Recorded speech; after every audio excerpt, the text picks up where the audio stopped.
আল্লাহ রাব্বুল আলামিন জীবন বিধানের হিসাবে ইসলামকে সিলেকশন দিয়েছেন। এটা কারো দুনিয়ার কোনো ব্যক্তিগত কোনো মানুষের তন্ত্রমন্ত্র নয়। আল্লাহ রাব্বুল আলামিন সুন্দর করে বলছেন, যারা পারেন ঠোঁট মিলিয়ে বলুন, ইন্নাদ-দীনা ইনদাল্লাহিল ইসলাম। আমরা আল্লাহর কাছে মনোনীত নির্বাচিত জীবন বিধান একটাই, তার নাম হলো ইসলাম। তার নাম কি বলেন? ইসলাম। ইসলাম যে মানে সে হচ্ছে মুসলিম। সে কি বলেন? মুসলিম। তাহলে ইসলাম একটা দল, ইসলামী দল আর নন ইসলামী দল, অনিসলামী দল আমার দেশে আছে না নেই বলেন? আচ্ছা, একটা ইসলামী দল আর একটা কি অনিসলামী দল। কেউ ইসলামকে চায়, কেউ ইসলামকে চায় না। হ্যাঁ, আবার এখানে অনেক মারপ্যাঁচ আছে। এখানে মারপ্যাঁচ কেমন? আল্লাহকে ফাঁকি দিতে চায়, বুঝলেন? মানে কিছু ইসলাম নামাজ পড়বো, হোটেলে গিয়ে মদ খাবো, নামাজ পড়বো, সুদের কারবারও করবো, নামাজ পড়বো, বেশ্যাবৃত্তির লাইসেন্সও দেব। এটা আমার দেশে 54 বছর ধরে আছে না নাই? এটার নাম কি ইসলাম? এটা কি হলো? নির্ভেজাল হলো না ভেজাল হয়ে গেল? বলেন, নির্ভেজাল না ভেজাল? মধু, তবে মধুর ভিতরে চিনি আছে। মধু ঠিক আছে, কিন্তু মধুর মধ্যে কি আছে? সেটা কি আর মধু থাকলো? মধুর কোনো কাজ হবে? যেমন মধুর ভিতরে মধুর কার্যকারিতা নষ্ট করার জন্য মিষ্টির সুরা অর্থাৎ চিনি যেমন যথেষ্ট, ইসলামের মধ্যে যারা একটু কম বেশি কাটছাট করতে চায়, ইসলাম ধ্বংস করার জন্য ওই অপকর্মই যথেষ্ট। ইফরাত করা যাবে না, তাফরিত করা যাবে না। কোন খাটো লম্বা করার কোন সুযোগ পৃথিবীর কোন মানুষের মধ্যে নাই। ইসলামকে কোন খাটো লম্বা করার সুযোগ নেই। ইসলামকে মর্জি মতো করে মানবো, আবার কিছু মানবো না, এটা সুযোগ নেই। ইসলামকে মানতে গেলে পরিপূর্ণ মানতে হবে। এটা কার কথা, কার ঘোষণা? আল্লাহর ঘোষণা। আল্লাহ রাব্বুল আলামিন বলেন, ইয়া আইয়ুহাল্লাযীনা আমানু দুখুলু ফিস-সিলমি কাফা ওয়া লা তাত্তাবিউ খুতুওয়াতিশ শাইতান ইন্নাহু লাকুম আদুউম মুবিন। জোরে বলুন আল্লাহু আকবার। ঈমানদারেরা, তোমরা ইসলামের ভিতরে পরিপূর্ণরূপে দাখিল হয়ে যাও। আংশিক ঢুকবে না, তা হবে না। আল্লাহর এক জায়গায় শক্ত করে বলছেন, আফাতুমিনুনা বিবা'দিল কিতাব ওয়া তাকফুরুনা বিবা'দ। তুমি কিতাবের কিছু অংশ মানবে, কিছু অংশ মানবে না, তা হবে না। পুরোপুরি তোমাকে মানতে হবে। তা যদি করো, ইল্লা খিজিউন ফিল হায়াতিদ দুনিয়া, দুনিয়ার জিন্দেগিতে লাঞ্ছিত হবে, আখিরাতে ক্ষতিগ্রস্তদের অন্তর্ভুক্ত হয়ে যাবে। তাহলে একটা বিষয় এ পর্যন্ত ক্লিয়ার হয়ে গেলাম আমরা, ইসলাম পরিপূর্ণ একটা জীবন বিধান। এই ইসলামের মধ্যে অন্য কিছু ঢুকানো যাবে না। আবার ইসলাম থেকে কোনো হুকুমকে ইসলাম থেকে বের করে দেওয়াও যাবে না। এর মধ্যে খাটো লম্বা করা যাবে না। এই সমস্ত কাজ যারা করবে তারাই হলো ফাসিক, তারাই হলো জালিম, তারাই হলো মুনাফিক। ঠিক কি না? আমার দেশে তো এরকম ধরনের লোক নাই মনে হয়।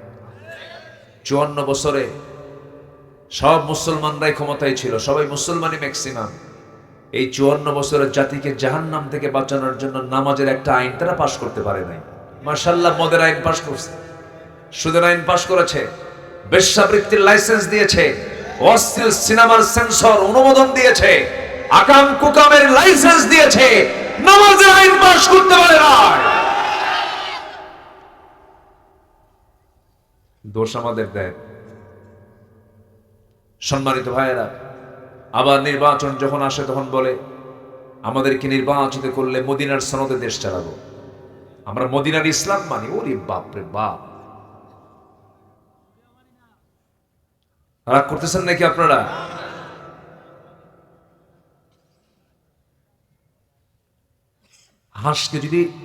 হাঁসকে যদি মোরগের সাঁতার শেখায়, হাঁস বাঁচবে কত? হাঁসকে যদি মোরগের সাঁতার শেখানো হয়, মোরগ কি সাঁতার পারে? হাঁসের তো চলাচলই হলো পানিতে। আলেমদেরকে সবক দেয় কিছু কিছু লোক আছে, আলেমদেরকে সবক দেয়। আপনি বোঝেন কি? আর ওনারা যদি প্রশ্ন করে হুজুর ফরজ করেন 14টা। বিগত পার্লামেন্টে তেলাওয়াত করার লোক ছিল না। কারি সাহেব আসতো তেলাওয়াত করতেন, কারি সাহেব একদিন আসে নাই, তেলাওয়াত করতেছে, শয়তান পেয়ে তোরছে যে তেলাওয়াত আমার ভালো আছে। এই হচ্ছে নেতৃত্ব, মুসলিম নেতৃত্ব। পার্লামেন্টে গান চলতো, আলহাজ মুমতাজ বেগম গান গাইতেন। আলহাজ তো আলহাজ না, হজে গেছে, হজ টজ করে আসছে। আমার দেশে তো অভিনেত্রীরা হজে যায়, যে লাইভ করে। প্রিয় দেশবাসী, আমি ওমরায় এসেছি, সবাই আমার জন্য দোয়া করবেন। আমি যেন ওমরার সকল কাজ সম্পূর্ণ করে দেশে ফিরে যেন সিনেমার কাজ সম্পূর্ণ করতে পারি। শয়তানও এত শয়তান না, শয়তানও এত শয়তান। আমার দেশের কিছু চরিত্র আছে ডাবল স্ট্যান্ডার্ড, খুব দুষ্ট, খুব পাক্কা শয়তান, সব বোঝে কিন্তু বোঝে না তা না, বুঝেল বোঝে নাই। শয়তান কি কম বুঝে? আচ্ছা বলেন তো, আল্লাহর নাম বেশি নাই কে রাতের বেলা, বাড়িওয়ালা না চোর? বুদ্ধি বেশি কার? বলেন। চোরের বুদ্ধি কিন্তু বেশি। ওরা বোঝে সবকিছু, সব বোঝে, সব জানে, কিন্তু ইচ্ছে করে এগুলো করে। ফেরাউন বুঝতো না, ফেরাউন বলতো আই ইউবাদদিলা দীনাকুম, মুসা তার দিন, মুসা দিনকে পাল্টায় দিচ্ছে, দেখছেন, আইন কানুনকে চেঞ্জ করে দিচ্ছে। ফেরাউন বুঝতো তো, আবু জেহেলও বুঝতো সবকিছু। এজন্য আজকের যুগের যারা আবু জেহেল, আজকের যুগের যারা ফেরাউন, তারাও জানে, তারাও বুঝে, সব কিছু বুঝে শুনেই ইচ্ছে করেই শয়তানি করে। আসতে খবর না, জোরে কোন ঠিক কিনা? এটা মনোযোগ দিয়ে আমরা কতগুলো শুনবো।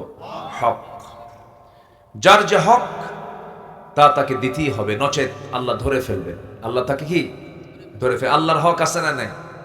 তাহলে আজকে আমার সাবজেক্ট দুটো পার্টে হবে, একটা হচ্ছে হাক্কুল্লাহ, আরেকটা হচ্ছে হাক্কুল ইবাদ। একটা হচ্ছে আল্লাহর হক, আরেকটা হচ্ছে বান্দার হক। এই হক নিয়ে সবার জানার কম বেশি দরকার আছে না নাই? আচ্ছা, একটু মনোযোগ দিয়ে কথাগুলো শুনবেন, আল্লাহ কবুল করুন, জোরে বলি আমিন। সম্মানিত ভাইরা, হকটা কি? আল্লাহ রাব্বুল আলামিন বলেন, وَاعْبُدُوا اللَّهَ وَلَا تُشْرِكُوا بِهِ شَيْئًا وَبِالْوَالِدَيْنِ إِحْسَانًا وَبِذِي الْقُرْبَى وَالْيَتَامَى وَالْمَسَاكِينِ وَالْجَارِ ذِي الْقُرْبَى وَالْجَارِ الْجُنُبِ وَالصَّاحِبِ بِالْجَنبِ وَابْنِ السَّبِيلِ وَمَا مَلَكَتْ أَيْمَانُكُمْ إِنَّ اللَّهَ لَا يُحِبُّ مَنْ كَانَ مُخْتَالًا فَخُورًا। জোরে বলুন আল্লাহু আকবার। সূরাতুন নিসা আয়াত নাম্বার 36, সূরাতুন নিসা আয়াত নাম্বার 36। নিসার মানে হলো নারীগণ, নারী সমাজ। আল্লাহ রাব্বুল আলামিন নারীকে সম্মান দিয়ে একটা সূরার নামকরণ করেছেন, সূরাতুন নিসা দিয়েছেন। কিন্তু আমরা পুরুষ, আমরা বাদ পড়ছে, আমাদের নামে কোনো সূরাই নাই। আমাদের নামে কোনো সূরা নাই। তাহলে মহিলা আছে কিন্তু পুরুষ নাই, চিন্তা করছেন? আর কিছু মায়েরা বলে আমাদের কোনো দামই নাই ইসলামে, অথচ আল্লাহ পাক নারী জাতির নামে একটা সূরা নাজিল করে দিয়েছেন। জান্নাত রেখেছেন কার পায়ের নিচে? হ্যাঁ, নারীর পায়ের নিচে। কার পায়ের নিচে? নারী। নারীর পায়ের নিচে আল্লাহ পাক জান্নাত রেখে দিয়েছেন। কোরআনের মতো কিতাবে 114 সূরার মধ্যে একটা সূরার নামকরণ করেছেন নারী সমাজ, কিন্তু কোথাও কোনো পুরুষ নামে কোনো সূরা নাই। আছে? নাই তো। সূরাতুর রিজাল নাই, নাই তো। হ্যাঁ, নবীর নামে সূরা আছে, সূরা মুহাম্মদ, সূরা ইউনুস, ইউসুফ আছে, সূরা ইব্রাহিম আছে না নাই? আছে। কিন্তু পুরুষ সমাজ নামে, পুরুষ, রিজাল, এই জাতীয় কোনো সূরা কোরআন শরীফে নাই। আমার নবীজি মেয়েদেরকে খুব পছন্দ করতেন, মেয়েদের সম্মান মর্যাদার দিকে সবসময় নজর দিতেন। অথচ আজকে কিছু মুসলিম পরিবারের কিছু নারী আছে যারা ইসলামকে ভয় পায়। ওরা ভাবে ইসলাম মানেই হলো পর্দার মধ্যে আটকায় রাখা। এটা ভুল ধারণা। ইসলাম নারীকে যে অধিকার দিয়েছে পৃথিবীর কোথাও আপনি অধিকার পাবেন না। যেরকম সুবহানাল্লাহ। সম্পদ বেশি পায় কে, পুরুষ না মহিলা? ভালো করে রাখুন। সম্পদের ক্ষয় বেশি কার, পুরুষের না নারীর? পুরুষের সম্পদের ক্ষয় বেশি, থাকি না শেষে, যোগ বিয়োগ করে শেষ।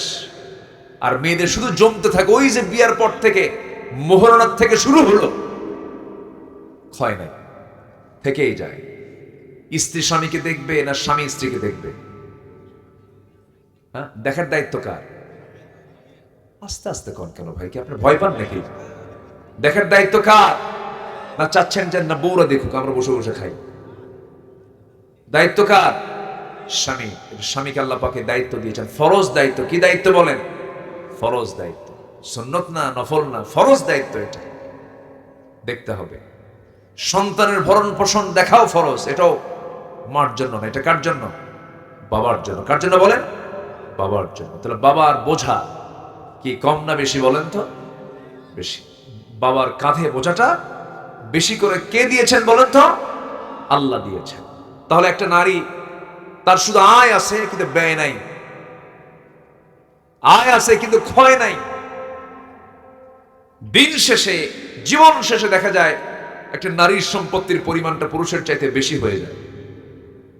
এরপরেও বলছে ইসলাম ঠকাইছে। কেন ইসলাম ঠকাইছে? এই জন্য ভাই পায় 2 বিঘা, বোন পায় 1 বিঘা। দেখছেন পেঁচটা লাগাইছে কোন জায়গায়?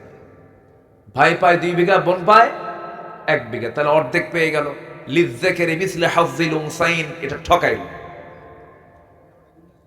হ্যাঁ না থাক, কি হয়েছে, সমস্যা পুরো ওটা ওখান থেকে একটু মুছে দেন, ওখান থেকে একটু করে দেন না, একটু হটাবো না, আপনি ওখানে একটু ঘুতা মারেন দেখি, আমি সরবো না। যা আছে কপালে হোক। তাহলে ভালোই তো পড়ে দেখি। কুয়াশা তো, প্রচুর কুয়াশা। কপালে, আমার কপালে ছিল তো। ওখানে না, এখানে। হ্যাঁ জি, একটু ই করে দেন, ঠিক হয়ে যাবে ইনশাআল্লাহ।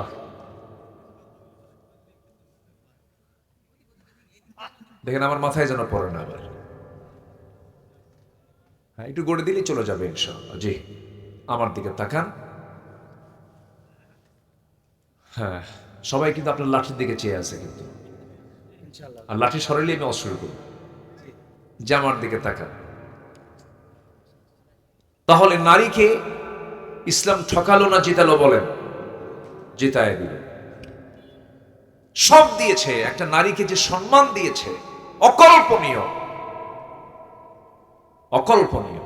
মান আহাক্কা বিহুসনি সাহাবাতি, সবচেয়ে বেশি হক পাওয়ার যোগ্য ব্যক্তি একটা সন্তানের কাছে কে? আল্লাহ রাসূল বলেন তোমার মা। এরপরে কে? তোমার মা। এরপর কে? তোমার মা। মান আহাক্কা বিহুসনি সাহাবাতি, 3টা বার বলে দিলেন মায়ের কথা, নারীর কথা বললেন। সবচেয়ে সম্মান ইসলামে একটা নারীকে দেওয়া হয়েছে। জোরে বলে উঠি সুবহানাল্লাহ। কিন্তু বলতেছে আমারে কেন 2 বিঘা না দিয়ে 1 বিঘা দিল, ওরে কেন 2 বিঘা দিল?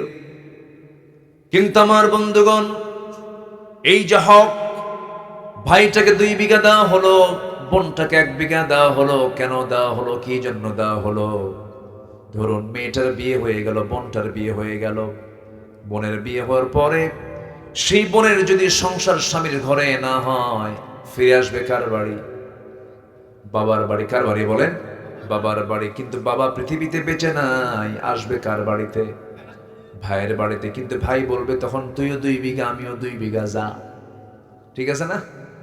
আমিও 2 বিঘা, তুইও 2 বিঘা, সমান সমান সম্পত্তি পেয়েছিস, তুই চলে যা। কিন্তু বলার কোনো সুযোগ পাবে না, কারণ ভাইটা নিয়েছে 2 বিঘা, বোনটা পেয়েছে 1 বিঘা। আর এই পৃথিবীতে একজন নারীকে আল্লাহ পাক এত সম্মান, এত মর্যাদা দান করেছেন।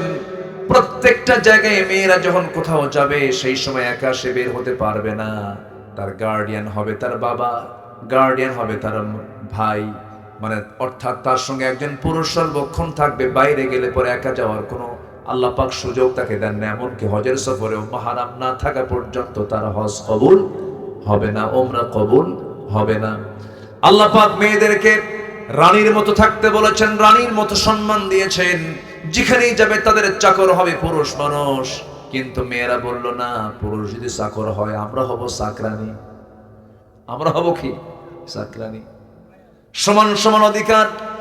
এই যে সমাজের ভিতরে অসামঞ্জস্য তৈরি হয়ে যায়, একজন নারীর যে ক্ষেত্রটা, তার যে কর্মক্ষেত্র, তার যে কাজ, তার পেটে আল্লাহ পাক সন্তান দিয়ে দেন। পুরুষের পেটে সন্তান তো আসে না, পুরুষ তো সন্তান ডেলিভারি করে না। নারীর যে ফাংশন, নারীর যে ডিপার্টমেন্ট, এই ডিপার্টমেন্ট অনুযায়ী আল্লাহ রাব্বুল আলামিন নারীকে সেইভাবেই থাকতে বলেছেন। আল্লাহ বলছেন ওয়াকারনা ফি বুয়ুতিকুন্না ওয়ালা তাবাররাজনা তাবাররুজাল জাহিলিয়াতিল উলা। তোমরা বাড়িতে অবস্থান করো, তবে হ্যাঁ বাইরে যখন বের হবে বাড়ির মতো পরিবেশ নিয়ে, দরজা জানালা নিয়ে বের হবে, বোরকা পরে বের হবে, শালীন পুরনো পোশাক পরে তোমরা বাইরে বের হবে, যেন তোমাদের সম্মান সম্ভ্রম যেন ঠিক থেকে যায়, তোমাদের বাহ্যিক যে সৌন্দর্য যেন প্রকাশ না পেয়ে যায়, এমন সুন্দর শালীন পুরনো পোশাক পরে বাইরে বের হবে। কথা বলতে যাবে না, ওয়াকুলনা কাওলাম মারুফা। যখন তোমরা পরপুরুষের সঙ্গে কথা বলার প্রয়োজন মনে করবে, স্ট্রেট কথা বলবে। কারণ স্ট্রেট কথা না বললে ফায়াতমা আল্লাযীনা ফী কলবিহি মারাদুন, যাদের অন্তরে রোগ আছে, তোমার সুন্দর কথা শুনে তার রোগটা বেড়ে যাবে। আল্লাহ রাব্বুল আলামিন সব কিছু ক্লিয়ার করে দিয়েছেন। ও বান্দা, ও বান্দে, এই দুনিয়াতে আমার হুকুমটা মেনে চলো। সব বিধান আমি তোমার জন্য ইসলামে দিয়ে দিয়েছি, কোরআনে দিয়ে দিয়েছি। আমার বন্ধুগণ, আল্লাহ রাব্বুল আলামিন হক নিয়ে বান্দাকে ধরে ফেলবেন কিয়ামতের দিন। সব গুনাহ মাফ হবে, কিন্তু হকের গুনাহ মাফ হবে না। এই জন্য হক নিয়ে আজকে কিছু কথা বলতে চাচ্ছি। এক নম্বর হলো কার হক? আসতে বলবেন না, কার হক? জোরে বলেন, কার হক? আল্লাহর হক। এই হক আদায়ের জন্য, আল্লাহর হক আদায়ের জন্য বান্দার জন্য 10টা করণীয়। কয়টা করণীয় বলেন? 10টা করণীয় একটা একটা করে বলবো। আমার বন্ধুগণ, একটা হাদিস বলি, আমি সেই করণীয়ের দিকে চলে যাচ্ছি। আল্লাহ রাব্বুল আলামিন তার পিয়ারা হাবিবকে, এক সাহাবী, একদিন রাসূলকে এক সাহাবী প্রশ্ন করলেন। সেই সাহাবীর নাম হলো মুআজ রাদিয়াল্লাহু তাআলা আনহু। প্রশ্ন করছেন, রাসূল নিজেই বলছেন, তিনি বলেন, একদিন রাসূল তাকে প্রশ্ন করছেন, ইয়া মুআজ, রাসূলই প্রশ্ন করছেন সাহাবীকে, ইয়া মুআজ, হাল তাদরি হাক্কুল্লাহ আলা ইবাদিহি ওয়া মা হাক্কুল ইবাদি আলা আল্লাহ? মুআজ, তুমি কি জানো বান্দার উপর আল্লাহর হক কি? আল্লাহর উপরে বান্দার হক কি তোমার কি জানা আছে নাকি? সঙ্গে সঙ্গে মুআজ বললেন, কুলতুল্লাহ ওয়া রাসূলুহু আ'লামু, আমি বলে দিলাম আল্লাহ এবং আল্লাহর রাসূল ভালো জানেন, আমি তো জানবো না, হুজুর আপনি বলুন।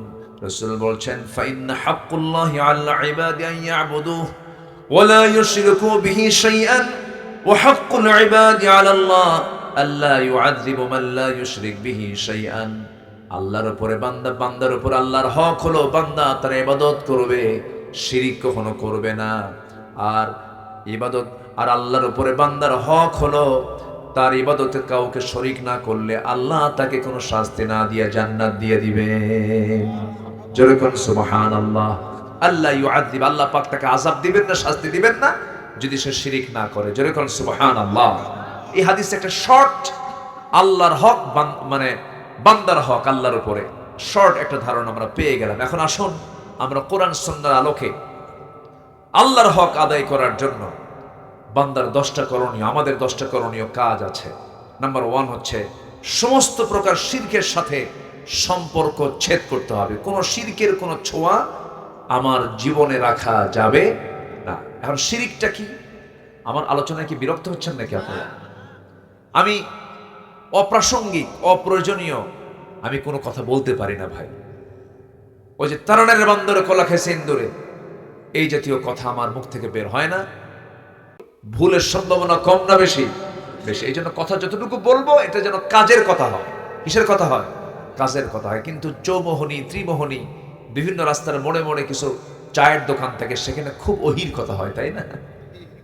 হাই রে আল্লাহু আকবার, কত যে আজে বাজে কথা মুসলমানদের মুখ থেকে বের হয়, অথচ মুসলমানদের মুখ হবে, জবান হবে সবচাইতে পরিচ্ছন্ন জবান, বেহুদা বাজে একটা কথাও মুখ থেকে বের হতে পারে না ইমানদারের মুখ থেকে। ইমানদারের মুখ হবে দলিলের মতো। কিসের মতো?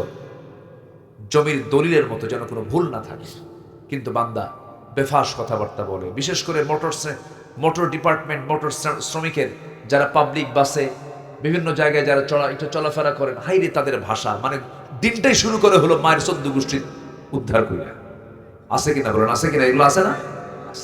এগুলো ইমানদারদের সঙ্গে এটা যায় না, ইমানদাররা এগুলো করতে পারে না। এগুলো থেকে আমরা নিজেকে পরহেজ রাখবো। জোরে বলি ইনশাআল্লাহ।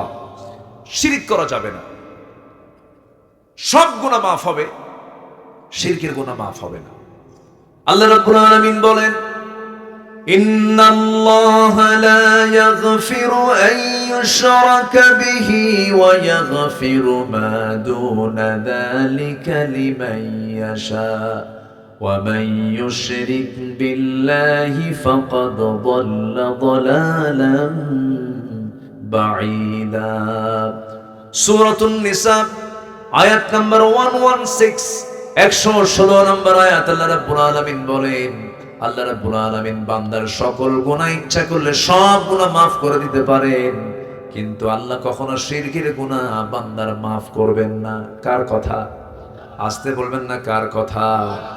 সেই দিন কোথায় যেন একটা ভিডিওতে দেখতে পেলাম, বাউল সম্রাট আবুল সরকার, নাকি বাউল সম্রাট আবুল সরকার, সে আবুল সরকার বলতেছে আল্লাহ নাচতে কইছে কোরআনে 7 বার। দেখছেন? যেরকম নাউজুবিল্লাহ। কোথায় নাচতে কইলো? বলে কুল আউযু বিরাব্বিন নাস মালিকিন নাস ইলাহিন নাস, তোরাও নাস।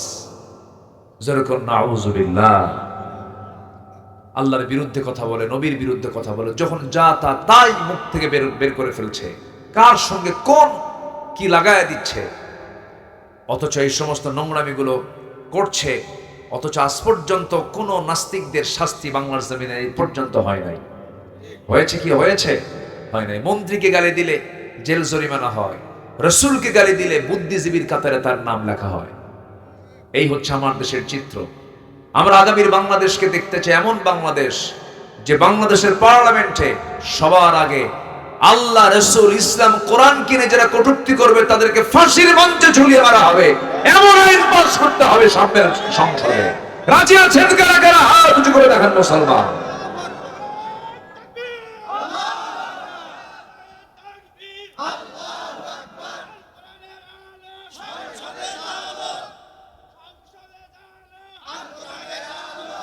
জমিনটা কার? আসতে কবেন না, জমিনটা কার? এই জমিনের মালিকের বিরুদ্ধে কথা বললে আমরা কি চুপ করে থাকতে পারি? আমাদের দায়িত্ব আছে না নাই? আল্লাহর জমিন অবস্থান করে আল্লাহর বিরুদ্ধে কথা বলো, জিভ কেটে ছিড়বো আমরা। আর সেই পর্যায়ে নেই। বাংলাদেশের মানুষ এখন অনেক সচেতন, বিশেষ করে তারুণ্য, যুব সমাজ এখন পালস বোঝে। কারা কি করছে সমস্ত মনিটরিং যুবকরা করে, সব কিছু লক্ষ্য করছে। জাতে মাতাল তাহলে কিন্তু ঠিক আছে। আমি তো হতাশ হয়েছিলাম, যুব সমাজ মনে হয় শেষ হয়ে গেল, কিন্তু না, ওরা জায়গা মতো আন্দোলন করে একদম দুপুর বেলা গায়ে গিয়া গণভবনে মুরগির রান খাইছে। সব বোঝে। কারা দালালি করো, কারা চাঁদাবাজি করো, কারা সন্ত্রাসী করো, কারা কি করো, সব যুবকদের নোটে আছে। যুবকদের নোটে আছে না নাই? সব তারা নোট করতেছে। ভাইরে, এই জমিনটা, আমার দেশটা গুনায় ভরে গেছে। এত গুনাহ চলছে। দেখলেন না সপ্তাহ কয়েক আগে কোন এক শুক্রবারে সকাল 10:30টায় একটা জমিন নাড়া দিয়ে উঠলো। এটা নাড়া দেওয়া মানে কি? আমরা কি করি, কেউ যদি একটু ঘুম আসে অথবা কোনো বেখেয়াল হয়, এই কি করি, তাই না, ধাক্কা দেন, এরকম করি না আমরা? আল্লাহ কি করছে? একটা ধাক্কা মারছে। এক ধাক্কায়, কয়েক সেকেন্ডের ধাক্কায় ঢাকা শহরের কোন বিল্ডিং একটা মানুষও নাই, সব মারছে দূর বাড়ি ধুইয়া। জুতা পায় না খালি পায়ে, জুতা পায় না খালি পায়ে, খালি পায়ে। গায়ে তো মনে হয় শার্ট প্যান্ট কোট টাই সব ছিল না? ছিল কিছু? যা ছিল রাতে গায়ে ওই দিয়েই মারছে দৌড়, চলে গেছে বাড়ি থেকে বের হয়ে, ফকির হয়ে রাস্তায় দাঁড়ায় আছে। কি হলো এটা? এই যে ঘর থেকে জুতা খুইলা যে দৌড় মারছে, কার ভয়ে? আল্লাহর ভয়ে। কি কয় এটা? আল্লাহর ভয়ে দৌড় মারছে, মরার ভয়। মরার, যদি মরে যাই এই ভয়ে মারছে দৌড়। আল্লাহর ভয়ে যদি বের হতো, এটা এই সময় বের হতো না, ফজরের সময় বের হতো। কোন সময় বের হতো? আর ফজরও যদি বের হতো, আল্লাহ হয়তো বা এই ভূমিকম্প দিতেনি না। কি কথা কি বোঝা গেল? কথা ক্লিয়ার? ভূমিকম্প কখন হয়? এই কি কথা কি বুঝতেছেন? কেউ যদি বেখিয়াল হয়, তোমার মনে দেয় কি করো, সতর্ক। এই ভূমিকম্পের মালিককে। একদিন কি ভূমিকম্প হবে না? আরো বড় ধাক্কা হবে না? এমন ধাক্কা হবে সূর্য সংকুচিত হয়ে যাবে। এই আয়াতগুলো আমাকে খুব কাঁদায়, খুব টেনশন করি আমি যখন এগুলো পড়ি না, আমপারার এই সূরাগুলো, আমার রাসূল খুব কাঁদতেন এগুলো পড়তে পড়তে, কেঁদে ফেলতেন।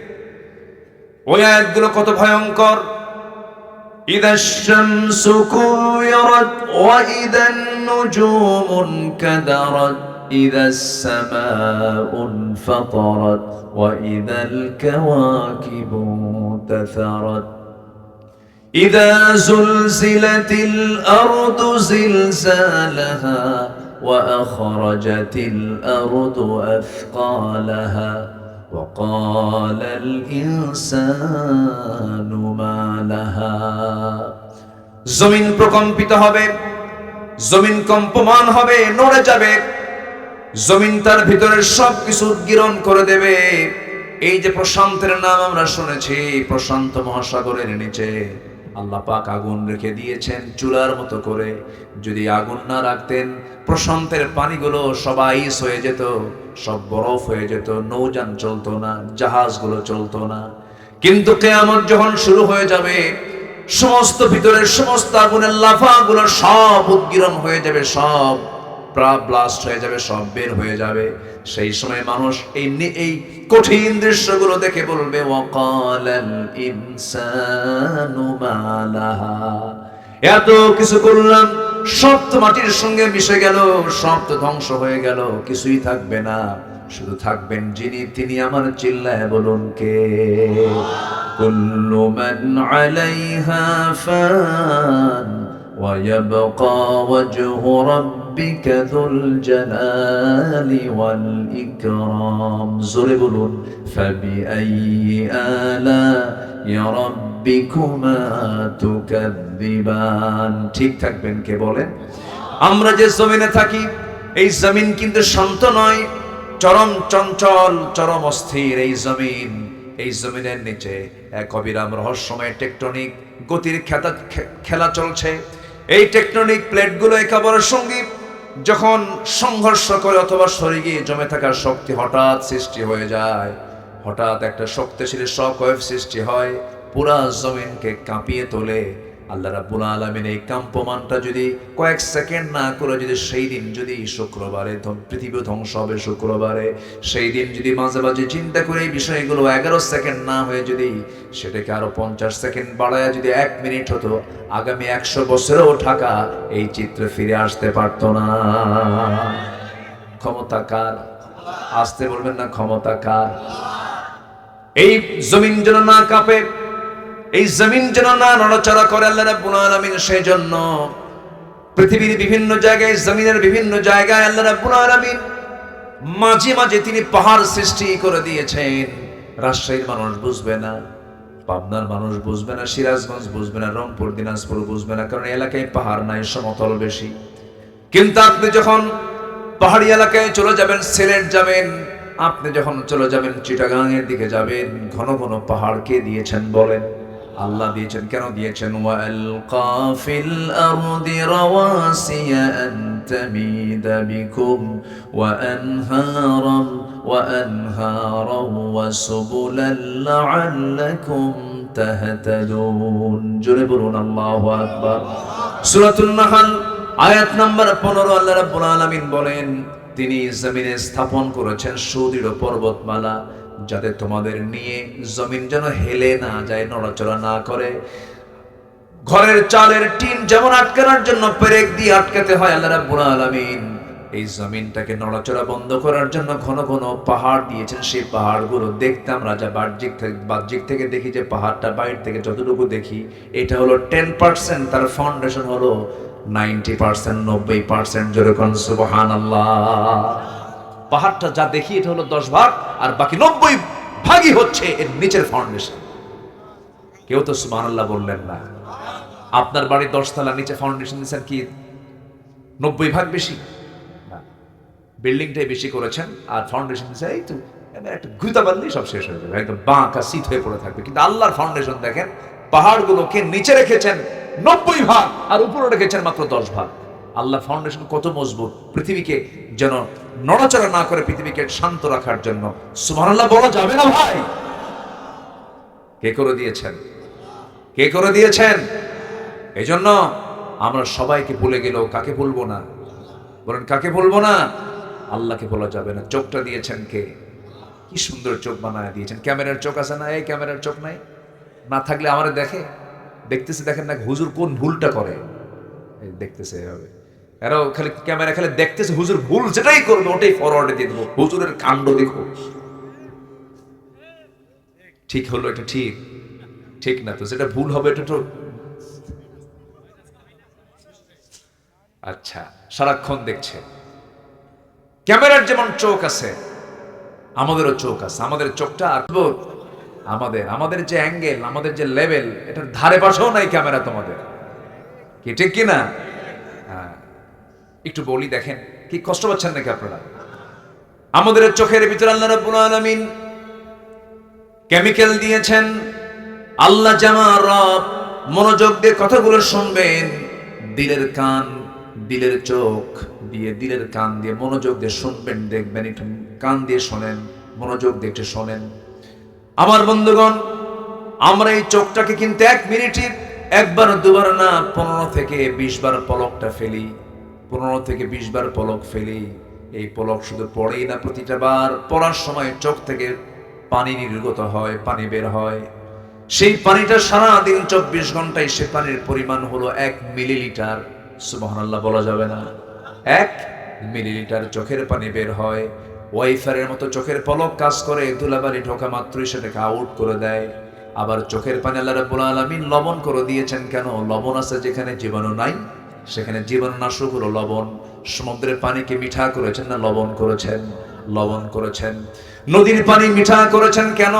নদীর পানি বান্দার প্রয়োজন লাগবে, নদীর পানি দিয়ে সেচ হবে, নদীর পানি দিয়ে গাছগাছালি হবে, এই জন্য নদীর পানিকে মিঠা করেছেন। আবার নদী নালা খাল বিল দিয়ে সমস্ত পচা আবর্জনাগুলো সব গড়ে গিয়ে সমুদ্রে পড়বে। আল্লাহ রাব্বুল আলামিন সমুদ্রের পানিকে দূষণমুক্ত করার জন্য, সমস্ত দূষিতগুলোকে হজম করার জন্য, জীবাণুমুক্ত করার জন্য 7টা সমুদ্রের সমস্ত পানিগুলোকে মহান রাব্বুল আলামিন লবণ করে দিয়েছেন।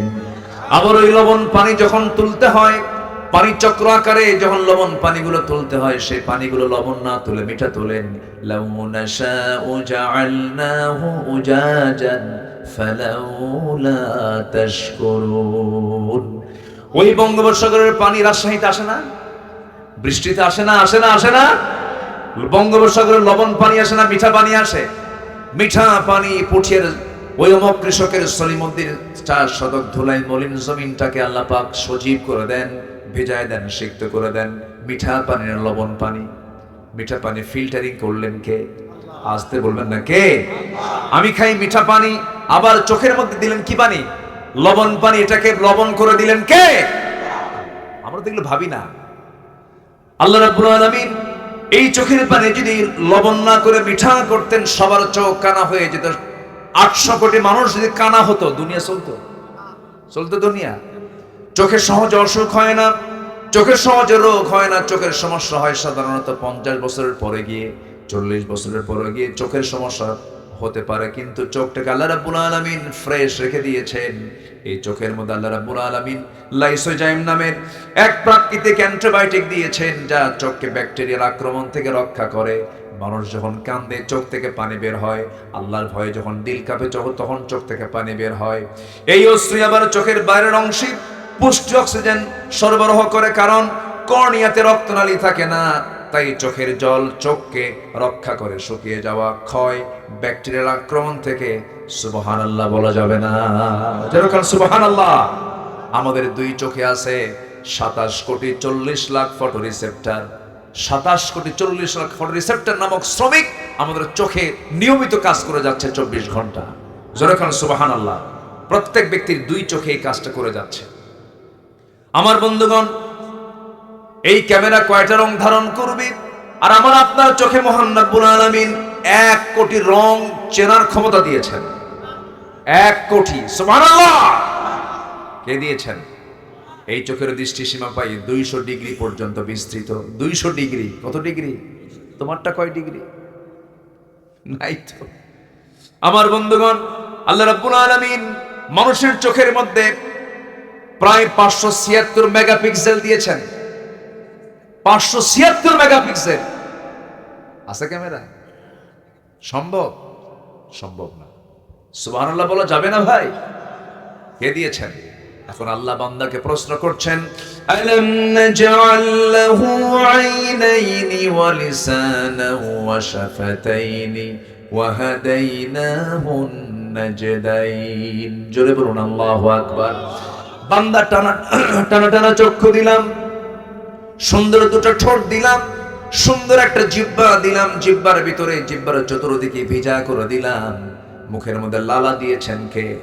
লালাটার স্বাদ কেমন? লালা কি লবণ, মিঠা না তিতা? কি? পাইনসা। কে যেন পাইনসা করলো? হ্যাঁ, কোনো স্বাদ নাই। এটা কে করে দিয়েছেন? তাহলে চোখেরটা কি লবণ, আর জিহ্বারটা কি পাইনসা, আর কানেরটা কি? কানে ময়লা আছে না? কানের ময়লা কি বলেন? কানের ময়লাকে কি বলে লেখায়? খোল। গরু খায়।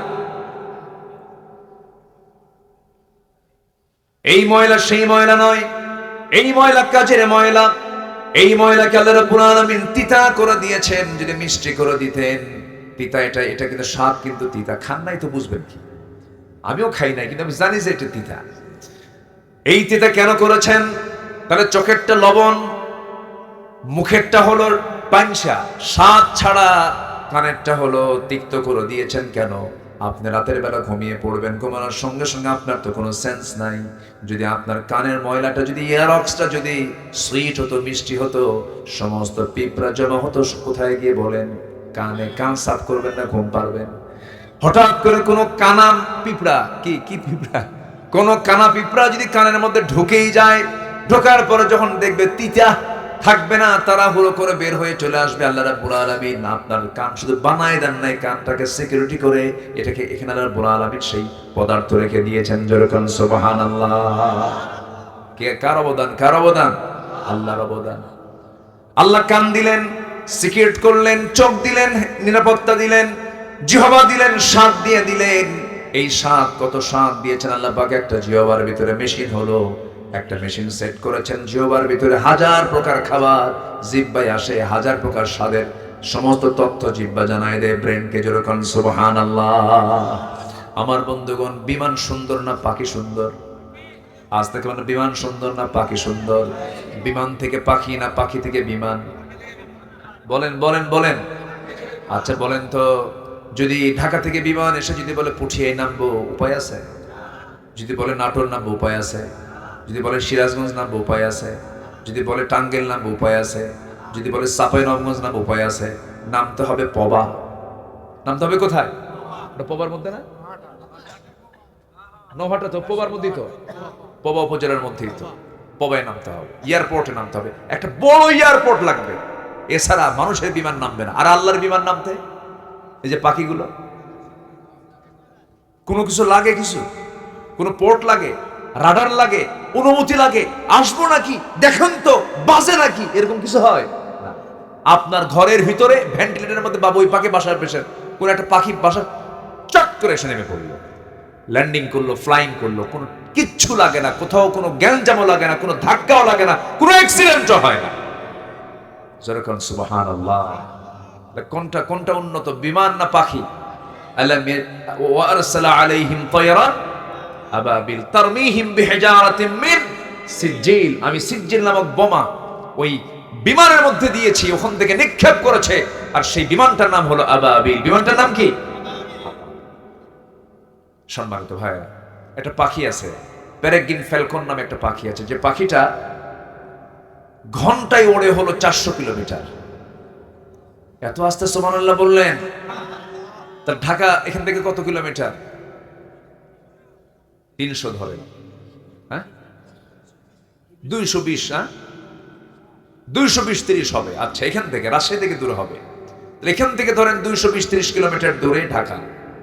একটা পাখি পেরেগ্রিন ফ্যালকন যদি রওনা দেয় 1 ঘন্টায় ওর আসা যাওয়া প্রায় হয়ে যাবে। একটা পাখি সুবহানাল্লাহ বলবেন না? তাকে রকেট বার্ড বলা যায়, পেরেগ্রিন ফ্যালকন। আর একটা চিতাবাঘ ঘন্টায় 112 কিলোমিটার বেগে দৌড়ে, 112 কিলোমিটার চিতাবাঘ। এই পেরেগ্রিন ফ্যালকনটা যখন আকাশে ওড়ে, এখন এই যে উঠতেছে, বাতাস তো ঠিকই তার নাকের মধ্যে ঢুকছে, লাঞ্চ তো ফেটে যাওয়ার কথা, এত জোরে ঘোরে, এত জোরে ওড়ে, লাঞ্চ তো ফেটে শেষ হয়ে যাওয়ার কথা, লাঞ্চ তো ফাটে না। কেন ফাটে না? কি জন্য ফাটে না? আল্লাহ রাব্বুল আলামিন ওই পেরেগ্রিন ফ্যালকনের নাকের ভিতরে এমন প্রযুক্তি ব্যবহার করেছেন, এমন একটা হাড়ের ট্যাপ লাগায় দিয়েছেন, শক্ত হাড়ের ট্যাপ লাগায় দিয়েছেন। যখন সে দ্রুত গতিতে চলতে থাকে, তখন যত বাতাস, সমস্ত বাতাসগুলো আগে ওই হাড়ের কাছে এসে ধাক্কা খায়, ধাক্কা খেয়ে গতিটা কমে যায়, আস্তে করে লাঞ্চে বাতাসটা ঢুকে যায়, লাঞ্চ ফাটে না। জোরে কোন সুবহানাল্লাহ। ঠিক এই পেরেগ্রিন ফ্যালকনের এই টেকনোলজি আজকের বিমান বানাতে ব্যবহার করেছে, এই ঠিক একটা ট্যাপ লাগায় দিয়েছে। সুবহানাল্লাহ বলা যাবে না? আমার বন্ধুগণ, সেই মহান রব্বুল আলামিন বলছেন, বান্দারে সব তো আমার দেওয়া, সব তো আমার দেওয়া নিয়ামত, তুমি ভোগ করো। আমাকে ছাড়া অন্য কাউকে চাও কেন? আমাকে ছাড়া তুমি অন্য কাউকে বলো কেন? আমি ছাড়া অন্য কারো কাছে তুমি ধারণা দাও কেন? সব চাহিদা আমি মিটায় দেব, সব আমি দিয়ে দেব। মাজারে মাজারে যাও কেন? বাচ্চা হয় না মাজারে যায় এমন লোক আমার দেশে মনে হয় নাই। গরু নিয়ে যায়, কি নিয়ে যায়? আছে নাকি এলাকায়? গরু নিয়ে যায়, খাসি নিয়ে যায়, এই সমস্ত কিছু নিয়ে যায়। যারা মাজারে গরু নিয়ে যায় তারা আরেক বলদ, তারা আরেক কি বলেন? বলদ। কাম নাই, কাজ নাই, এমনি এক কাম করে। কোন মাজার পেলে পরে থামে, ব্রেক মারে। ট্রাকের ড্রাইভার ট্রাক চালাচ্ছে, হেল্পার বলে, বস থামেন, সামনে মাজার শরীফ। থেমে গেল, কসকসে একখান 100 টাকার নোট দিয়ে বলল, বাবা দিয়ে গেলাম, অ্যাক্সিডেন্ট যেন না হয়, তুমি একটু দেখো। যেরকম নাউজুবিল্লাহ। আচ্ছা, কবরে যে শুয়ে আছে, ও কি বিপদে না নিরাপদে আছে? কন্ত এটা কি বিপদের জায়গা না? কন্ত সে তো নিজেই বিপদে আছে, আপনাকে কি উদ্ধার করবে? আমাকে বাঁচাবেন কে? আসতে কবেন না, আমাকে বাঁচাবেন কে? বহুদিন আগে আমি গাবতলীতে, ঢাকা গাবতলীতে আমি যাচ্ছি, কোন একটা প্রোগ্রামে যাচ্ছি, তো এরকম সালার চট পড়ে, মাথার চুলগুলো উস্কো খুস্কো, মাথার চুল কাটে না, জট পাকতে পাকতে মহাজট, ওর মধ্যে উকুন থাকতে থাকতে উকুন পর্যন্ত বিরক্ত, মোষও বড়, দাড়িও বড়, বগলের চুলও বড়, নিচের দিকে আর গেলাম না। অসামাজিক, গোটা গায়ে পাঠার মতো বন্ধ। আছে না নাই বলেন তো? আছে না নাই? এরকম এরকম পাগল কিছু আছে না? এই যে ট্রেন স্টেশনে পাবেন, বিভিন্ন জায়গায় কিছু কিছু আছে এগুলো। তো হেঁটে হেঁটে যাচ্ছে, ছালার চট পড়ে, পিছিয়ে কিছু কিছু লোক তাকে ফলো করছে আর বলছে, বাবা, ও বাবা, বিয়ের বয়স এত বছর, বাচ্চা কাচ্চা হয় না, বাবা দেখো তো আমার কপালে বাচ্চা আছে কিনা, এরকম করে বারবার বলতেছে, পিছিয়ে পিছিয়ে যাচ্ছে। বাবা তো কোনো কথা বলে না, বাবা মানে মোষ দিয়ে ঠোঁট। একদিন বললাম, এক ট্রাকের ড্রাইভারকে ডাক দিয়ে বললাম, ওই ট্রাকের হোটেল আছে না কিছু? রাতের বেলা আমরাও তো বসি ওগুলোতে, মানে রাতের বেলা আমরা তো নিশি কুটুম, বোঝেন নাই? রাতে আমরা জেগে জেগে থাকি, পুলিশ থাকে আর আমরা থাকি, আর শিয়াল থাকে মাঝে মাঝে। রাত্রেবেলা এভাবে ঘোরাঘুরি হয়তো, অশেষে চলে যায়, সারা রাত, ফজর পর আবার ঘুমাতে হয়। তো এক ট্রাকের ড্রাইভারকে বললাম, ভাই তোমার এই ট্রাকের পিছনে ছেঁড়া জুতা রাখার রহস্য কি? হুজুর, বদনজর থেকে বাঁচার জন্য। বদনজর থেকে বাঁচার জন্য কি জুতা? ছেঁড়া জুতা না সূরা নাস? বলেন কি কি বলেন? বদনজর থেকে বাঁচার জন্য কোন সূরা বলেন? সূরা ফালাক, সূরা নাস। সব বদনজর থেকে আল্লাহ পাক হেফাজত করবেন, এটা কার ওয়াদা? আর ও কি ঝুলা রাখছে? হ্যাঁ, সেরা জুতা। এটা কি হলো বলেন তো? শিরিক হলো। বিসমিল্লাহ গলত, আচ্ছা বিসমিল্লাহর কোনো গলত আছে? এটা কি হলো বলেন তো? শিরিক হলো। বাবা লক্ষ্মী সোনা, লক্ষ্মী কাদের দেবতার নাম? অন্য ধর্মের, এটা কি বলা যাবে? কথার কি হলো, কথার কি হয়ে গেল? শিরিক হলো। এইভাবে অনেক বহু শিরক আমাদের মুখ থেকে অবলীলায় বের হয়ে যায়। আমরা শিরক থেকে আমরা বাঁচবো। আল্লাহর আইন ছাড়া অন্য কোনো আইন মানলে এটা কি হবে?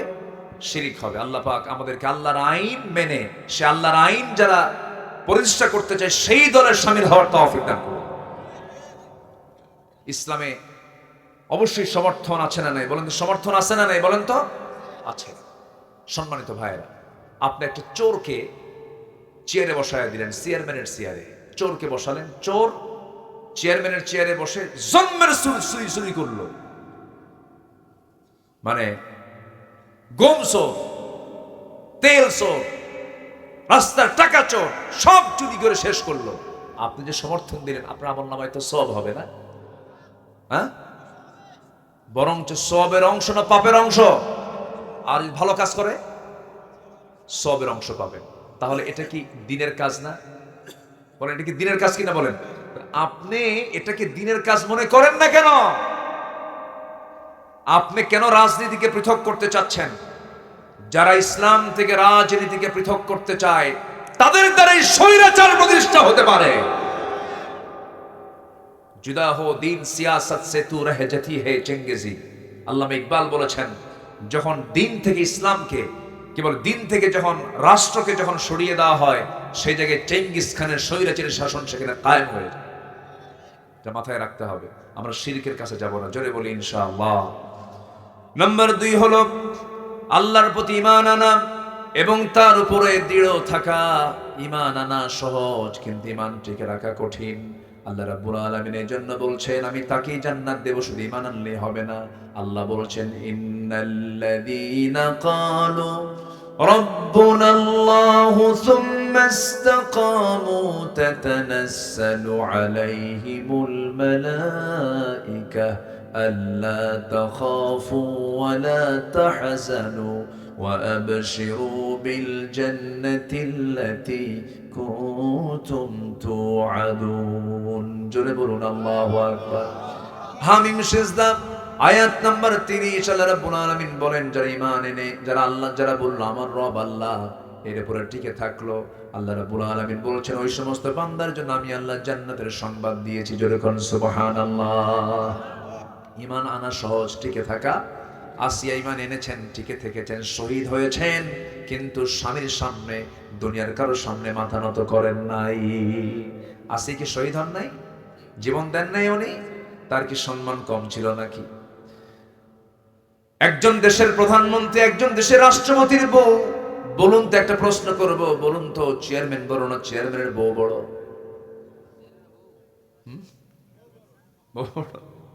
বলেন, চেয়ারম্যান বড়?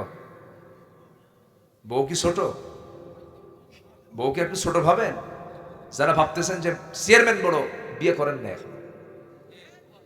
এখনো বিয়ে করেন না। আপনি যত বড় নেতা হন, বউয়ের কাছে কায়েত, ও কিচ্ছু মানে না। ওই জায়গায় কোনো আইন চলে না, সব সোজা, যত বীর বাহাদুর হোক না কেন। হ্যাঁ, হুজুরও নাই, বাস্তব তাই। ওমরে ফারুকের মতো মানুষ, তার কাছে একজন বিচার প্রার্থী হয়ে আসছে, স্বামী স্ত্রী গন্ডগোল, তো পাশে বসে আছে, পাশের ঘরে ভিতরে ওমরে ফারুকের স্ত্রী তাকে কথাবার্তা বলছেন, খুব বাকবিতণ্ডা চলছে। এগুলো দেখে ওই লোকটা চলে যাচ্ছে। ওমরে ফারুক বাইরে এসে বললেন, এই তুমি কেন আসলা, কি জন্য আসলা, প্রশ্ন করো না, কি ফয়সালার জন্য আসলে, কিছু তো বললা না তুমি। কে এসে দেখলাম যে চিত্র, আপনার বউ আপনাকে এত কিছু বললো, আপনি কিচ্ছু বললেন না। আমার বাড়িতে বউয়ের সঙ্গে আপনি ফয়সালা দিবেন কি? ওমরে ফারুক বলছেন, আমি কিছু কইছি না, তুইও কিছু বলিস না, যা। আল্লাহু আকবার। আল্লাহ পাক এর মধ্যে একটা মাওয়াদ্দাত ওয়া রাহমা, আল্লাহ পাক নিবিড় সম্পর্ক করে দিয়েছেন। আল্লাহু আকবার বলেন। ভালোবাসাও আছে, রহমতও আছে। অভিমান, একটু অভিমান করলে মহব্বত কমে না বাড়ে? কথা কয় না, 3 ঘন্টা 4 ঘন্টা 12 ঘন্টা কথা নাই, চুপচাপ একদম খেপে আছে, দেখবেন একটা মুস্কি হাসি দিয়েছেন, মহব্বতটা এত গাঢ় হয়ে গেছে, আগের সব মহব্বতকে হার মেনে দিয়েছে। যেরকম আলহামদুলিল্লাহ। এটা কি পরের বউ না নিজের বউ? হ্যাঁ, এটা যেন মনে থাকে। আল্লাহ কবুল করুন, জোরে বলি আল্লাহুম্মা আমিন। আসিয়ার মতো মানুষ, তার স্বামী একজন দেশের প্রধান, এত বড় একটা পদ, রাষ্ট্রপতির পরেই হচ্ছে বইয়ের জায়গা, এত সম্মানজনক পদ, উনি এটাকে গ্রহণই করলেন না, উনি ইসলাম গ্রহণ করে নিলেন। ইসলাম যখন গ্রহণ করে নিলেন, ফার্স্ট লেডি অফ ইজিপ্ট ইমরাত ফিরাউন আসিয়া আলাইহিস সালাতু ওয়াস সালাম, সেই সময় যখন বলা হলো আসিয়া শুনতে পেলাম তুমি নাকি কালেমা পড়েছো, আসিয়া বলছেন শুনবেন কোন দেখেন আশহাদু আল্লা ইলাহা ইল্লাল্লাহ ওয়াহদাহু লা শারীকা লা। ফিরাউন সঙ্গে সঙ্গে বলল আসিয়া আমার মান সম্মান তুমি ডুবাইয়া দিলা, সব শেষ হয়ে গেল, আমার ঘরের মানুষ তুমি, তুমি যদি আমার বিরোধিতা করো আমি সব শেষ হয়ে যাব, দয়া করে ছেড়ে দাও এগুলো। আসিয়া বলছেন স্বামী আমার সংক্ষিপ্ত দুনিয়ার সফর, দুনিয়া থেকে বিদায় নেব, অনাবিল অনন্তকাল পড়ে আছে সে আখিরাত, আমি আপনাকে সেই আখিরাতের দাওয়াত দিচ্ছি, ওয়ালাল আখিরাতু খায়রুল লাকা মিনাল উলা। সঙ্গে সঙ্গে ফেরাউন বলছে আসিয়া আমি জানি তুমি সত্য, তুমি সত্য কথা বলছো, মুসাও সত্য, মুসার আল্লাহও সত্য, কিন্তু আমার চেয়ার যে আছে, আমার কি আছে, আমার চেয়ার যে আছে, চেয়ার তো ছাড়া যাবে না, চেয়ার তো কখনো হাতছাড়া করা যাবে না। আসিয়া দয়া করে তুমি আমার কথা শুনে নাও। আসিয়া বলছেন জান দেব কিন্তু ইমান দেব না। সঙ্গে সঙ্গে হামানকে ডেকে, ফেরাউন হামানকে ডাক দিয়ে বলছে হামান এদিকে আসো, কি করি কোনো বুদ্ধি পাচ্ছি না, বউকে তো মহব্বত করি, কি করা যায়। অফিরাউনা ওয়া হামানা ওয়া জুনুদাহুমা, হামান বলল ফেরাউন বুকের শত্রু, বড় শত্রু, বউটাকে এইরকম সুযোগ দেওয়া যাবে না, শেষ করে দিতে হবে। জল্লাদ ডাকা হলো, আইন পাশ হয়ে গেল, জল্লাদ তার করাত দিয়ে কপাল থেকে মাথা থেকে পা পর্যন্ত চিরে ফেলবে, সিদ্ধান্ত চূড়ান্ত হলো। এরপর শেষবারের মতো ফেরাউন এসে বলছে আসিয়া দাম্পত্যময় জীবন সুখময় ছিল, ভালোই ছিলাম আমরা, তুমি কেমন পেঁচ লাগায়া দিলা, দেখো শেষবারের মতো তোমাকে বললাম তুমি কি করবা বলো। আসিয়া বলতেন স্বামী আমার সম্মান করি আপনাকে, তবে একটা কথা জেনে রাখবেন আমার আল্লাহ কিন্তু আমার নাকের মধ্যে জান্নাতের ঘ্রাণ ঢুকায়া দিয়েছে। আল্লাহু আকবার।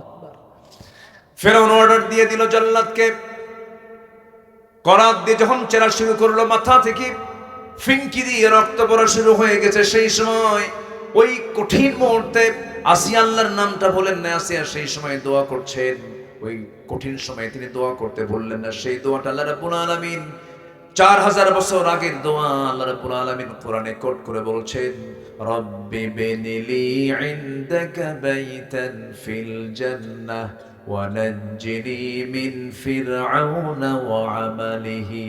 আল্লাহ তুমি আমার জন্য বানায় দাও একটা ঘর তোমার ঘরের সাথে। সুবহানাল্লাহ। আল্লাহকে কত কাছে টেনেছেন, আল্লাহ আমার কাছে না দূরে, বলেন বলেন কাছে না দূরে। এটা কি এক সময় না সব সময়? আসতে কবে না, এক সময় না সব সময়। এই যে জীবিত আছে এই সময় তিনি কাছে, মরার পরেও কাছে, কিন্তু মরার পরেও পৃথিবীর কেউ কাছে নাকি? কিন্তু আমার কাছে সব সময় যিনি, তিনি আমার কে? তিনি আমার আল্লাহ। আসিয়া তো কাছে টানলেন, আল্লাহকে বলছেন আল্লাহ তুমি আমার জন্য বানায় দাও একটা মাত্র ঘর, কিন্তু সেই ঘরটা হওয়া চাই তোমার ঘরের দেওয়ালের সাথেই একটা ছোট্ট ঘর দিয়ে দিও। আর তুমি আমাকে ফেরাউন থেকে, ফেরাউন অপকর্ম থেকে তুমি আল্লাহ আমাকে বাঁচাইয়া দিও। আমি দুনিয়া থেকে বিদায় নিচ্ছি। বিদায় দিলেন আসিয়া, আর দুনিয়াবাসীকে জানান দিয়ে দিল, দুনিয়ার মানুষগুলো তোমরা জেনে রেখেও ঈমানকে টিকে রাখার জন্য জীবনটা এমন করে হাসি মুখে দিয়ে দিতে হয়। যেরকম সুবহানাল্লাহ। আমার ভাইয়েরা, আমার বন্ধুগণ, অনেক কথা আছে এখনো। আল্লাহর হক হলো 10টা, 2টা বলে ফেললাম। ঈমান এনেছি, ঈমান নিয়ে টিকে থাকবো আমরা। মনে থাকবে তো সবার? ঈমান টিকে রাখার দরকার আছে না নাই বলেন? ঈমান কখনো বিক্রি করে দেওয়া যাবে না। মাত্র একটা বিড়ির প্যাকেটের কাছে ঈমান বেচে দেয়, আছে কি না? প্যাকেট পাইছে, ঈমান বেচে শেষ। যারা আমানতদারিতে নাই তার ঈমান আছে? যারা আমানতদারিতে নাই, লা ঈমান লিমান লা আমানাতা লাহ ওয়াল্লাযিনা হুম লিআমানাতিহিম ওয়া আহদিহিম রাউন। যারা আমানতদারিতে নাই তার ঈমান নাই, আর ঈমানদার যারা হবে তার আমানতদারিতে হবে। আপনি যাকে সমর্থন দিচ্ছেন এটা একটা আমানত না? আস্তে করে, এটা আমানত কিনা বলেন? এই আমানতের খেয়ানত করা যাবে? যা খেয়ানত করছি আমরা আর করব না, সামনে আমার আমানতটাকে সঠিক জায়গায় প্রয়োগ করব। জোরে বলে ইনশাআল্লাহ। তাহলে এখন বলেন এই সমর্থন আমানত এটা কি ইসলামের মধ্যে আছে না নাই? উত্তর দিছে কি দেই নাই?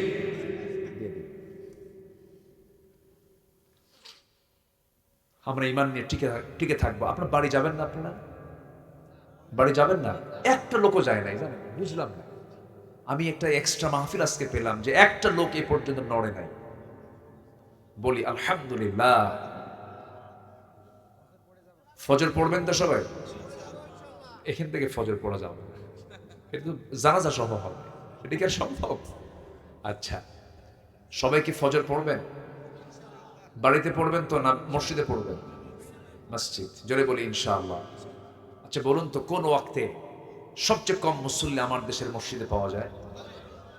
আর আমার দেশে কোন ওয়াক্তে মানুষ বাড়িতে বেশি থাকে?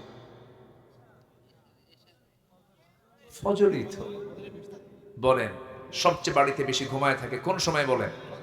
ফজর। তাহলে ফজরই বাড়িতে মানুষ বেশি থাকে, ফজরই সবচেয়ে কম মুসল্লি মসজিদে পাওয়া যায়। তাহলে লক্ষণ খুব ভালো না? আলহামদুলিল্লাহ নাকি? কি করবেন আপনারা? আপনার গ্রামকে নামাজি বানান, নামাজের গ্রাম বানায় দাও।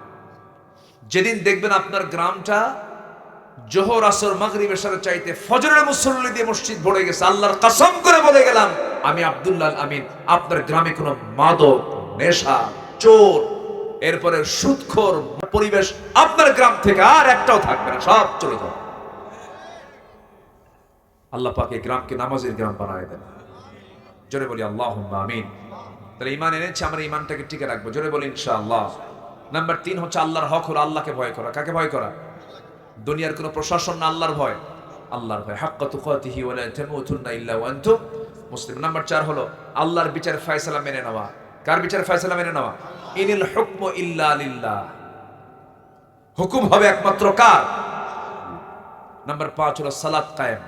কি কায়েম বলেন? সালাত। সালাত কার হক বলেন? সালাত কার হক? যাকাত কার হক?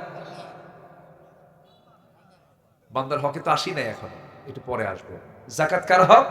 ওয়াফি আমওয়ালিহিম হাক্কুল লিসাইলি ওয়াল মাহরুম। আচ্ছা, নাম্বার 6 হলো হজ করা। কার হক? ওয়া আতিমুল হাজ্জা ওয়াল উমরাতা লিল্লাহ। তোমরা হজ করো, উমরা করো, কার জন্য? আল্লাহর জন্য। আর যাকাত দেবে কার হক? সাইল ওয়াল মাহরুম, অসহায় মিসকিন 8টা খাত আছে তাদের জন্য। আচ্ছা, রোজা রাখো, এটা কার হক বলেন? কার হক বলেন? as-sawmu li wa ana ajzi bihi ay ujza bihi। রোজা আমার জন্য, রোজার পুরস্কার আমি আল্লাহ নিজে দিয়ে দেব। সুবহানাল্লাহ বলেন। নাম্বার 8, অনেক লম্বা লম্বা কথা ছিল, তওবা করা। তওবা করা কার কাছে? এটা আল্লাহর হক। বান্দা আমার কাছে তওবা করবে, আমি তাকে মাফ করে দেব। সবাই তওবা করতে রাজি আছেন তো ইনশাআল্লাহ? নাম্বার 9 হলো সমস্ত কিছুর উপরে আল্লাহকে ভালোবাসা। সকল কিছুর উপরে কাকে ভালোবাসা বলেন? আল্লাহকে ভালোবাসা। এটা যদি হয়, সে পাবে ঈমানের মজা। ঈমানের মজা সেই পাবে যে সকল কিছুর চাইতে আল্লাহকে বেশি ভালোবাসে। সালাতুম মান কুন্না ফীহি ওয়াজাদা হালাওয়াতুল ঈমান আন ইয়াকুনা আল্লাহু ওয়া রাসূলুহু আহাব্বা ইলাইহি মিম্মা সিওয়াহুমা। আল্লাহু আকবার। সকল কিছুর চাইতে আল্লাহকে বেশি মহব্বত করা। নাম্বার 10 সর্বশেষ হলো দোয়া করা সর্ব অবস্থায়। কার কাছে? আসতে হলো না, কার কাছে? আমরা দোয়ায় কৃপণ হব, আল্লাহ মাফেও কৃপণ হবেন। আমরা বেশি বেশি দোয়া করবো, আল্লাহ আমাকে বেশি বেশি করে মাফ করে দিবেন। আমরা আল্লাহর কাছে মাফ চাবো। জোরে বলি ইনশাআল্লাহ। আল্লাহ রাব্বুল আলামিন বলেন, وقال ربكم ادعوني استجب لكم ان الذين يستكبرون عن عبادتي سيدخلون جهنم داخرين। সূরা মুমিন। আল্লাহ রাব্বুল আলামিন বলেন, বান্দারে তুই আমার কাছে ডাক, আমি তোর ডাক অবশ্যই সাড়া দেব। আস্তাজিব লাকুম বা ইস্তিফআল থেকে এসেছে, অবশ্যই তোকে তোর ডাক আমি সাড়া দেব। তুই আমার দিকে 1 হাত আগায় আসবে, আমি তোর দিকে 10 হাত আগায় আসবো। তুই হেঁটে হেঁটে আসবি, আমি তোর দিকে দৌড়ায় দৌড়ায় যাব। আমি তোর জন্য মাফ করার জন্য আমি 7 আকাশ থেকে প্রত্যেক রাত্রে প্রথম আকাশে চলে আসি। আমার প্রথম আকাশে এসে বলি, কে আছে আমার কাছে মাফ চাবে? আলা মিন মুস্তাগফিরিন ফাগফির লাহ। কোন ক্ষমা প্রার্থী আছে আমার কাছে ক্ষমা চাবে, আমি তাকে ক্ষমা করে দেব। এই জন্য চোখের পানি যদি ফেলতেই হয় এক জায়গায় ফেলবো, সেটা হলো কার কাছে? কার কাছে? কার কাছে? আল্লাহর কাছে আমরা চোখের পানি ফেলবো। আমার চোখের পানির মূল্য একমাত্র দিতে পারেন পৃথিবীতে একজনই, আমার রব। কে? আরো জন, আমার রব কে? আল্লাহ আমাকে আমার চোখের মূল্য দিবেন, চোখের পানির মূল্য দিবেন। এখন আসেন হচ্ছে বান্দার হক, হাক্কুল ইবাদ। নুরু, ওয়াজ কি শেষ না শুরু? কম, কত সময় লেগে যায় মাঝামাঝি না? হ্যাঁ, এখন বান্দার হকে আসছে কেবল, অনেক সময় লেগে যায়। আল্লাহ আকবার। চিন্তা করতেছি যে আপনাদের কষ্ট হচ্ছে কিনা। আবার মায়েরা আছে, মায়েরা আছে নাকি আপনাদের? সেই আজকের সেই তানোরের সে সন্তানটা, শিশু সাজিদ, সেখান থেকে সুস্থ অবস্থায় তাকে তুলে নিয়ে হসপিটালে নেওয়ার পর সে ইন্তেকাল করেছে। আবার জানেন নাকি আপনারা এটা? নিউজ কিন্তু আমি দেখি, আবার ওয়াজও করি। উদ্ধারটা হয়েছে সন্ধ্যা পর্যন্ত জানা আছে, আমি পরে শুনলাম লেটেস্ট নিউজ এরকম যে আমি সর্বশেষ যেটা জেনেছি 10টার দিকের ঘটনা, সন্তানটাকে বাঁচানো যায়নি। আল্লাহ তাআলা সব পারেন। দেখেন কত ঘন্টা পর হলো, 32 ঘন্টা পর তানোরের সেই ছোট্ট বাচ্চা শিশু সাজিদ, সে মানে জীবিত অবস্থায় সেখান থেকে তাকে উদ্ধার করা হয়েছে। আলহামদুলিল্লাহ, আল্লাহু আকবার। ক্ষমতা কার? পরে চিকিৎসায় শুনলাম হসপিটালে ইন্তেকাল করেছে। আল্লাহ তুমি পরিবারকে, সন্তত পরিবারকে ধৈর্য ধরার তৌফিক দিয়ে দাও। সম্মানিত ভাইরা, আল্লাহ কি না পারেন? আল্লাহ সব পারেন। আল্লাহ অসম্ভবকে সম্ভব করতে পারেন কিনা বলেন? পারেন। বান্দার হক 6টা। 1 নম্বর হচ্ছে আল্লাহর পরে বাপ মার হক। বলেন তো এটা কি ওয়াজ কি ছোটখাটো? অনেক লম্বা কথা। বাপ মাকে ভাত দেয় না এমন লোক তো মনে হয় তানোরে অথবা পুঠিয়াতে নাই মনে হয়। আছে আছে আছে, বাপ মা ভাতই পায় না। আছে, এদিকে R15 হুন্ডা নিয়ে ঘোরে ওই বদমাইশ নেতাদের পিছনে। আছে কিনা বলেন? আছে কিনা? নেতার পিছনে কর্মী হইয়া সারাদিন ঘোরে, বাপ মাকে ভাত দেয় না। আছে না? আছে। এই সমস্ত সন্তানগুলো জান্নাতি না জাহান্নামী? জাহান্নামী। যে সন্তান বাবার চোখের পানি ফেলতে বাধ্য করে, কষ্টের চোখের পানি, ওই সন্তান জান্নাত পাবে না। এই পৃথিবীতে গ্রিন সিগন্যাল পেতে হবে বাপ মা, তাহলে আল্লাহ পাক তাকে জান্নাত দিয়ে দিবেন। আল্লাহু আকবার বলেন। এজন্য বাপ মার দিকে আমরা খেয়াল করব, সবার আগে না সবার পরে। ইয়াসআলুনাকা মাযা ইউনফিকুন কুল মা আনফাকতুম মিন খাইরিন ফালিল ওয়ালিদাইনি ওয়াল আকরাবিন। 1 নাম্বার খরচের খাত হলো আব্বা আম্মার জন্য। আল্লাহু আকবার বলেন। নাম্বার 2 হলো অধিকার আদায় করা, আমানত রক্ষা করা। যেমন কিছুক্ষণ আগে বললাম, আপনি কাউকে সমর্থন দিচ্ছেন, এটা আমানত। বলেন তো এটা একটা গুরুত্বপূর্ণ হক কিনা বলেন? দুজন লোক দাঁড়ালো আপনার সামনে, আপনি তাকে রায় দিবেন। একজন আল্লাহওয়ালা ভালো মানুষ, আমানতদার মানুষ, খুব ভালো মানুষ, আর একজন চোর ডাকাত বাটপার, আপনি খারাপ লোকটাকে দিলেন। আপনি বলুন তো, আপনি ওই লোকের হক কি নষ্ট করলেন না? আপনি তো হক নষ্ট করে ফেললেন। এটার জন্য জবাব দিতে হবে। আল্লাহ রাব্বুল আলামিন বলেন, ইন্নাল্লাহা ইয়া'মুরুকুম আন তু'আদ্দুল আমানাতি ইলা আহলিহা। সূরা নিসার 58 নম্বর আয়াত মুখস্থ রাখবেন। সূরা নিসার 58, এটা হচ্ছে কাকে আপনি আমানত দিবেন, আপনি কাকে সমর্থন দিবেন তার আয়াত হচ্ছে সূরা নিসার কত নাম্বার? 58 নম্বর আয়াত। এটা কোড রাখবেন, যদি কেউ প্রশ্ন করে আপনি উত্তর দিয়ে দিবেন। নাম্বার 3, গীবত, গোপনীয়তা চর্চা এবং অপবাদ থেকে বিরত থাকা, এগুলো বান্দার হক নষ্ট হয়ে যায়। ওয়ালা তাজাসসু ওয়ালা ইয়াগতাব বা'দুকুম বা'দা। নাম্বার 4 হলো অপরের সম্পদ অন্যায়ভাবে গ্রাস করা। পুকুর দখল আছে না? পুকুর দখল আছে নাকি? পুকুর দখল, বাড়ি দখল, জায়গা দখল, ফ্ল্যাট দখল, ব্যবসা দখল, দোকান দখল আছে না নাই? দখল বা যেগুলো হক নষ্ট, বান্দার হক, আল্লাহ পাক তাকে জাহান্নামকে ফরজ করে দিয়া, জাহান্নামকে জরুরি করে দিয়ে জান্নাতটাকে তার জন্য বাজেয়াপ্ত করে দিবেন আল্লাহ পাক। নাম্বার 6 হলো ন্যায় বিচার এবং সমতা প্রতিষ্ঠা করা, এটা বান্দার হক। এই 6টা বিষয় আমরা হক আদায় করার চেষ্টা করব। আল্লাহ পাক সেই তৌফিক সবাইকে দান করুন। সবাই বসুন। আমি 6 মিনিট সময় এক্সটেন্ড হয়ে গেছে, 12টা 6 বাজে। চূড়ান্ত সময় তো 12টা। আমরা এটাকে এক্সেস করতে চাচ্ছি না। সব দিকে আমরা খেয়াল করব। যে যেখানে আছেন সেইভাবেই থাকুন। আমরা আস্তে আস্তে দোয়ার দিকে যাব। তার আগ দিয়ে আজকের যে মাহফিলটা, এটা হচ্ছে একটা মাদ্রাসার মাহফিল। ভাইজানের কথাটা আমার খুব ভালো লেগেছে। কিছু কথা উনি বলেছেন যে আপনার সন্তান কিন্তু ডাক্তার বলতে ইসলাম মানা করেনি, কিন্তু সে হাফেজ ডাক্তার হোক, সে ইঞ্জিনিয়ার হবে, সে হাফেজ ইঞ্জিনিয়ার হোক। তাহলে রডের বদলে বাঁশ দেবেন। কি?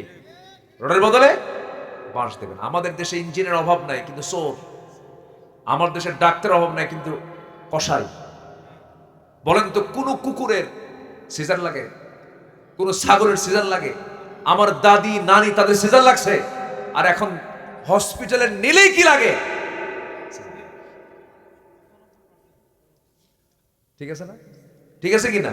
আচ্ছা, সিজার কি তার জন্য বাঁচা না মরা? ওই মহিলাকে বাঁচলো না, মূলত বললো যে ইনজেকশন, যে অ্যানেস্থেসিয়া গুলো করা হয়, যে ইনজেকশনগুলো দেওয়া হয়, যা করা হয়, ওর লাইফই শেষ। যদি প্রয়োজন হয় সেটা ভিন্ন কথা, কিন্তু প্রয়োজন ছাড়া যদি আপনি এই অপকর্মগুলো করেন, যেখানে ইনজেকশন দিলে হয়ে যাচ্ছে সেখানে করবেন অপারেশন, আর যেখানে অপারেশন লাগবে সেখানে করবেন ইনজেকশন, আপনি ডাক্তার না, আপনি ডাকাত। কিন্তু এগুলো হতো না। কেন হতো না? যদি হাফেজ ডাক্তার হতো, হাফেজ ইঞ্জিনিয়ার হতো, হাফেজ জজ হতো, তাহলে বিচার আল্লামা সাইদিকে ফাঁসির রায় না দিয়া বেকসুর খালাস দিয়ে দিত, হে কেনা। কিন্তু হাফেজ না, যে সে যে এলেম নাই, সে তো বোঝে না। আসুন সন্তানকে আগে আলেম বানান, সন্তানের আগে বেস, আগে ভিত্তিটা আগে ইসলাম দিয়ে গড়ে তোলেন। ক্লাস 5 এর মধ্যে সে অনেক কিছু বুঝে ফেলবে। এই সময়টুকু আপনি ইসলাম দিয়ে তাকে সাজায় নেন, দেখবেন সব তার ইসলাম হয়ে যাবে, বলি ইনশাআল্লাহ।